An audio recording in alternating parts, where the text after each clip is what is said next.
Beleza, Salmo 119, versículo 15 diz assim: Meditarei teus preceitos e darei atenção às tuas veredas. Então, meditando sobre Jó, de novo, pior que eu nem sei meditar, Senhor. Eu não sei muito, essa parte aqui é dos amigos dele falando, eu acho um livro tão meio misterioso assim. Ele fala sobre muita coisa, envolve muito Senhor, muito questionamento, então a gente às vezes quer questionar o Senhor sobre certas coisas, só que quem pega a Bíblia para ler já tem essas algumas indagações assim interessantes. Mas o que? Ele fala muita coisa, tipo assim, do futuro, isso é muito interessante. Você vê que Jesus estava ali, que ele fala, não tem alguém para ficar entre eu e Deus, que hoje em dia tem, e naquela época meio que tinha, porque Jesus é o Alfa e o Ômega, só que como ele não tinha meio que morrido, em nossa visão humana, né, nossa linha temporal, só Deus pode ver esse jeito de passado, futuro, ele vê tudo assim, mas a gente, na nossa própria limitação, teoricamente Jesus meio que não veio nesse sentido, meio complexo. Mas Jó já falava de alguém ficar entre Deus e os homens, isso é muito maneiro. E Jó, ele sofreu pra caraca, ficou com ferida, fala que ele se coçava com um caco de vidro no comecinho. Então, com telha, né? Com telha quebrada, umas paradas assim, então as feridas dele eram profundas na pele. Doideira, pô, sofreu muito. E o pessoal dele ali é uma benção. Cadê? Tem os nomes deles aí. Ele faz de Temã. Esse pessoal aqui é uma benção. Ficou atacando ele Zofar, Dinamate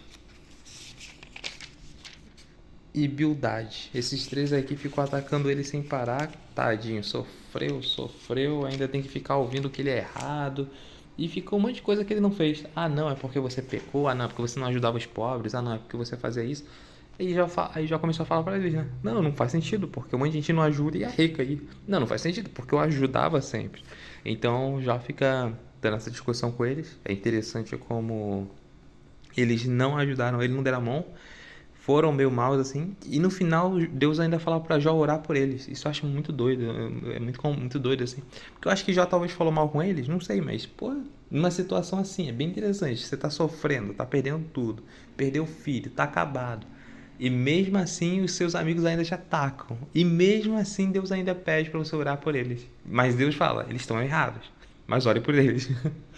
Então Jó só recebe depois que ora por eles. Então a nossa vida cristã é muito realmente. Tem muita coisa que é contra a lógica mesmo. A gente vai olhar pro mar e o pessoal vai falar, como é que você vai passar? E o mar vai abrir. Então estamos parados assim que é muito doido. E a gente tem que obedecer, né? Aí a gente separa os íntimos dos mais íntimos ainda. É aquele famoso versículo lá da água estava nos meus pés, a água estava nos meus joelhos, a água estava. Até que uma hora que eu estava totalmente. Então é isso. Mais intimidade, mais intimidade. Se você quiser seguir uma lógica do mundo, você nunca vai entender nada, você nunca vai viver nada. Você nunca realmente está servindo ao Senhor, né? Então, é a lógica de Deus. Glória a Deus, né? E Jó é isso. E ele fala que. Acho que é isso. É interessante também que ele não amaldiçoa Deus. O que ele peca, que todo mundo fala, é a respeito dele próprio, né? Que ele se amaldiçoa seu próprio dia, fala que é uma pessoa não sei o que, então fala que isso é pecado. Então é uma coisa interessante a gente parar pra pensar que muitas vezes hoje em dia a gente comete pecados, a gente nem sofre com o Jó, mas a gente comete os pecados de se amaldiçoar, de falar coisas ruins sobre nós mesmos, mas isso também é pecado. Então tem que lembrar disso tudo que se você está tentando agradar a Deus, você vai ter que ir até contra o seu próprio ego, porque se falar mal de você mesmo, falar mal dos outros, alguma coisa, tudo isso envolve seu ego. A única forma de quebrar isso é você não ter o ego e olhar para Deus. Então, por isso que o arrogante, egocêntrico, vaidoso, tudo isso que você olha para você mesmo, não seja nada disso. Olhe para Deus, seja cristão. Ainda mais se você achou a vida já um tédio, se a vida já é insuportável, então olhe para Deus, dê sua vida para Ele. Melhor do que viver sozinho. Eu não sei muito mais refletir sobre Jó, porque eu tinha falado da outra vez, é um livro misterioso, é um livro interessante, né? Assim, é um livro que a gente não sabe quem escreveu, que Jó não era hebreu, né? Ele era de uma terra que não era dos escolhidos, dá a entender ali. E mesmo assim Deus falou que ele era justo, que ele era um homem temente, um homem que andava reto, segundo os ensinamentos de Deus. Então você vê que é interessante. Então a gente tem que aprender isso. Não importa quem somos, quem nascemos, nosso passado, nossa terra. A gente pode ser justo e andar com Deus. Igual Jó, igual Enoque, igual muitos outros aí, que eram íntimos do Senhor. E é isso. E que a gente tem que saber que, como Jó, muitas vezes a gente não vai entender nada. Mas Deus restituiu o dobro de Jó.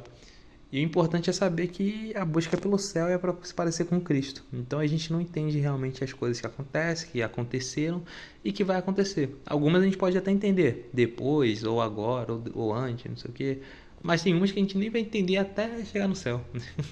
Melhor é só confiar. Confia em Cristo e tudo se resolve. E tudo fica tranquilo. Só confia em Cristo e caminha confiando nele, seguindo a Bíblia. Aleluia.